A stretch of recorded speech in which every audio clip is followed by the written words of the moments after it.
जय हिंद दोस्तों। तो दोस्तों आज के वीडियो में हम बात करने वाले हैं कक्षा 12th के लिए, ठीक है, 10 ऐसे महत्वपूर्ण इम्पॉर्टेंट आइडियम्स जो कि हर बार आपके एग्जाम में पूछे जाते हैं, ठीक है। और ये भी हम इसको पूरे आइटम्स और फ्रेज को बिल्कुल देसी जुगाड़ तरीके से आपके दिमाग में छापने वाले हैं, ठीक है। तो वीडियो में अंत तक बने रहिएगा, पूरा देखिएगा वीडियो को और लास्ट में बताइएगा कि आपको याद हुआ कि नहीं याद हुआ, ठीक है। तो चलिए स्टार्ट करते हैं। इसमें पहला है आपका बीट अबाउट द बस, ठीक है, जिसका अर्थ होता है घुमा फिरा कर बात करना। घुमा फिरा कर बात करना, तो देखिए इसको याद कैसे करेंगे। बीट का अर्थ होता है पीटना, ठीक है, और बूस का अर्थ होता है झाड़ू, ठीक।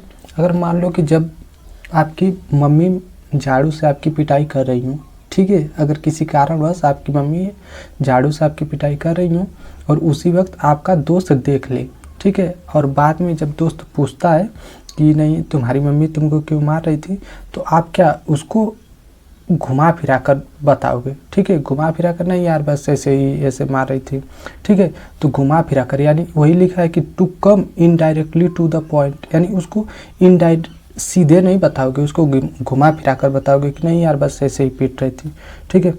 अब आपका अगला है ब्रेड एंड बटर होता है। ब्रेड का अर्थ होता है रोटी, ठीक है, ब्रेड, और बटर का अर्थ होता है मक्खन, जिसका अर्थ होता है जीविका, ठीक है, लेवलीहुड, यानी जीविका, किसी तरह से जीविका चलाना।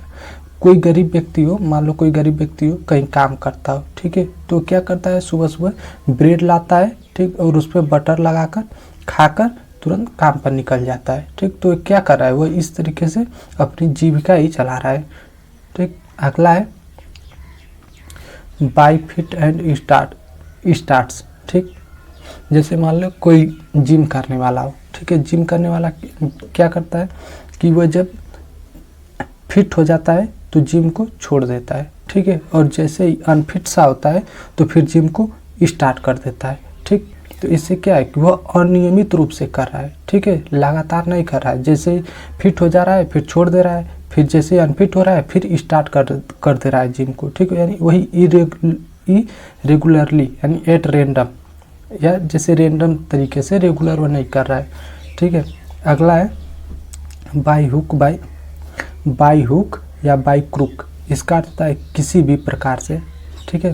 तो इसको एक तरीके से कह सकते हैं, जैसे मान लो फिल्म में कोई गुंडा होता है, नहीं कहता है कि उसको पकड़ो या तो जिंदा या तो मुर्दा, ठीक है, यानी किसी भी प्रकार से उसको पकड़ो। तो वही कह रहा है कि यहाँ पर हुक, यानी हुक का अर्थ होता है मान लो मजदूर जो होते हैं वो बोरा उठाने वाले, वो एक हुक लिए रहते हैं, ठीक है। तो अब बोरे को कैसे, वो हुक की मदद से, चाहे क्रुक यानी किसी भी तरीके से, यानी टेढ़े करके, यानी उनको क्या है उस बोरे को उठाना है, ठीक है। तो वही लिखा है कि किसी भी प्रकार से, यानी बाई एनी वे, यानी कोई भी तरीका हो अपनाना पड़े, बस उसको उठाना ही उठाना है, ठीक है। तो वही लिखा है कि बाई हुक या बाई क्रूक, यानी कोई भी तरीका अपनाकर उसको उठाना है बोरे को, ठीक है। अगला है बोन ऑफ कंटेंशन। तो बोन का अर्थ होता है हड्डी, ठीक, और कंटेंशन का अर्थ होता है झगड़ा, ठीक है, झगड़ा, क्वारल। तो वही लिखा है मान लो दो कुत्ते हो, ठीक है, और उनके बीच एक हड्डी फेंक दो, तो एक हड्डी वह क्या है उन दोनों के बीच झगड़े का कारण बनती है, ठीक है, वो दोनों अपने में लड़ने लगते हैं, ठीक है। तो वही लिखा है कि बोन का अर्थ होता है हड्डी, कंटेंशन का अर्थ होता है झगड़ा, यानी कोई एक ऐसी चीज़ जो दो व्यक्तियों के बीच में झगड़े का कारण बनती हो, ठीक। तो वही लिखा है काज ऑफ क्वारल। तो आप यहाँ से कुत्ते से याद कर सकते हैं, कुत्ते को अगर हड्डी फेंक दो तो दोनों आपस में लड़ने लगते हैं, वो हड्डी जो है उन दोनों के बीच झगड़े का कारण बनती है। अब अगला है बाई एंड लार्ज, ठीक। बाई, यहाँ बाई से हम भाई कर देते हैं, ठीक है, बाई एंड भाई।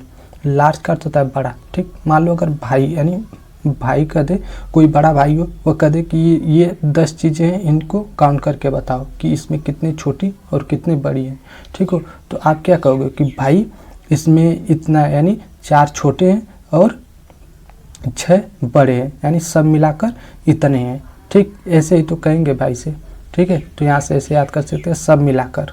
अब आपका अगला है बाई लिप एंड बॉन्ड।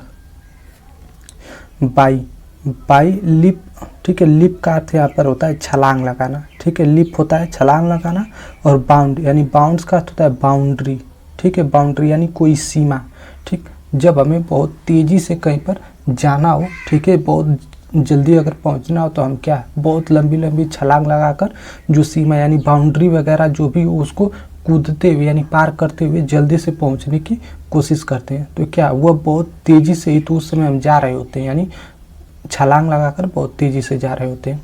अब अगला आपका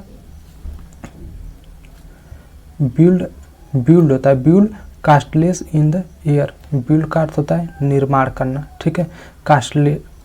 कास्टलेस का अर्थ होता है यानी महल, ठीक है, जिसको किला बोलते हैं। इन द एयर यानी हवा में, ठीक है। अगर कोई ऐसा सोचे कि नहीं हमको तो हवा में ही अपना घर बनाना है, अपना महल हवा में ही बनाना है, तो ये उसके लिए क्या है, एक सिर्फ कल्पना ही करनी है, ठीक है। एक हवाई बातें करना है, ये एकदम हवा में फेंकना है, ठीक है। नहीं कहते हैं कि यार क्या हवा में फेंक रहे हो तुम।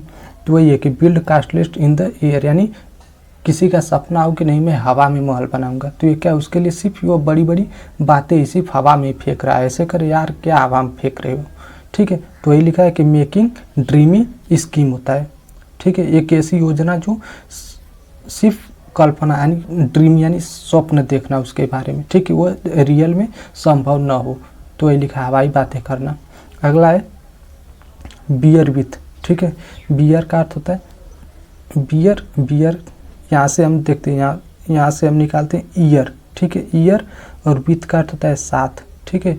जब हमारे ईयर में कभी मान लो दर्द हो, ठीक है, कान में कभी दर्द हो, तो उसके साथ साथ यानी साथ साथ सर में भी दर्द होने लगता है, तो क्या है हमको उस चीज़ को सहन ही करना पड़ता है, ठीक है।